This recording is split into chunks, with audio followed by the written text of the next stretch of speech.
1 2 3 click করো।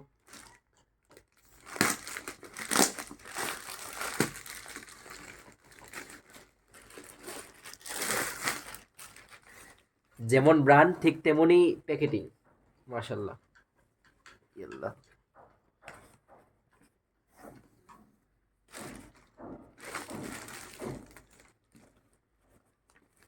তো ফোর্সে লাগে।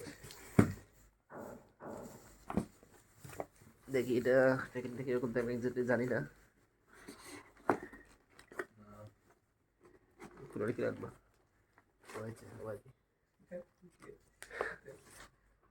আচ্ছা আচ্ছা, মধু কোরিয়া না ভাই, তো ফোর্সে না, যেটা লাগাইছে এটা। ঠিক আছে, এই যে এখানে মধু 1 কেজি, এখানেও মধু 1 কেজি, 2 কেজি মধু বিলিভার সাইড থেকে। Thank you.